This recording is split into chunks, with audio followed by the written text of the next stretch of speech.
എൻ്റെ ഒരു എക്സ്പീരിയൻസ് ഞാൻ പറഞ്ഞതാണ്. ഈ പറഞ്ഞ പർട്ടിക്കുലർ ഒരു പോലീസ് ഉദ്യോഗസ്ഥൻ, ആ പോലീസ് ഉദ്യോഗസ്ഥൻ്റെ പെരുമാറ്റത്തെ സംബന്ധിച്ച് മുമ്പ് പരാതി ഉണ്ടായിരുന്നു.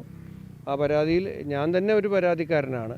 കാരണം ഞാൻ പരാതിയായിട്ട് നൽകിയില്ലെങ്കിൽ പോലും പോലീസ് സ്റ്റേഷൻ മാർച്ച് നടത്തുക എന്ന് പറഞ്ഞാൽ നമുക്ക് പരാതി ഉണ്ടെന്നുള്ളതുകൊണ്ടാണ്. ഞങ്ങളുടെ DC സെക്രട്ടറി രഘു പാണ്ഡവരത്തെ ഒരു കാരണവുമില്ലാതെ പ്രതിപക്ഷ നേതാവ് VD സതീശൻ എൻ്റെ പുതിയുഗ യാത്ര സ്വീകരിക്കാൻ നിന്ന സ്ഥലത്ത് വന്ന് യാതൊരു പ്രകോപനവും ഇല്ലാതെ തല്ലി മൂക്കിൽ നിന്നും ചോര വാർന്നൊലിച്ചു. ഞങ്ങൾ വലിയ സംയമനത്തിലാണ് അന്ന് പ്രവർത്തകരെ എല്ലാം തിരികെ യോഗസ്ഥലത്തേക്ക് കൊണ്ടുവന്നത്. അപ്പോൾ അങ്ങനെ ഒരു ട്രാക്ക് റെക്കോർഡ് ഉണ്ട് ഈ ആരോപിക്കപ്പെടുന്ന ആളുകൾക്ക്. എന്തായാലും പോലീസ് അന്വേഷിക്കട്ടെ.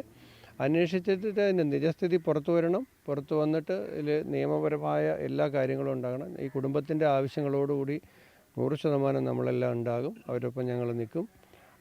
അന്വേഷണം നല്ല നിലയിൽ നടക്കട്ടെ. നീതി ലഭിക്കുന്നതിന് ഉള്ള എല്ലാ പിന്തുണയും സർക്കാരിൻ്റെ ഭാഗത്തു നിന്നുണ്ടാകും എന്നാണ് ഇപ്പോൾ പറയാനുള്ളത്. തീർച്ചയായും അദ്ദേഹം ഒരു ബസ് ഡ്രൈവറായിരുന്നു. 36 വയസ്സേ ഉണ്ടായിരുന്നുള്ളൂ. കുടുംബത്തിൻ്റെ ഒരു ആശ്രയമായിരുന്നു. അപ്പോൾ അതെല്ലാം ഞങ്ങൾ പരിഗണിക്കും.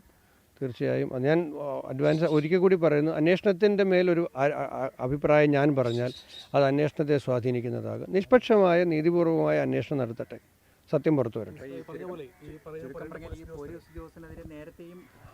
ഉണ്ടായിരുന്നേ, മാറ്റിയിരുന്നു.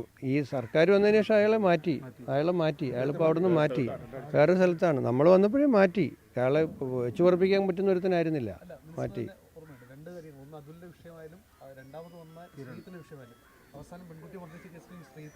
അതെ അതെ അതെ അതെ ആക്ഷേപമുണ്ടായിരുന്നു.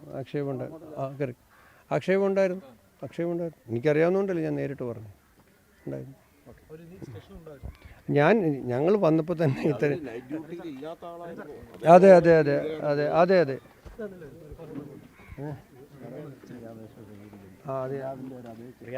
ഞാൻ പറ്റും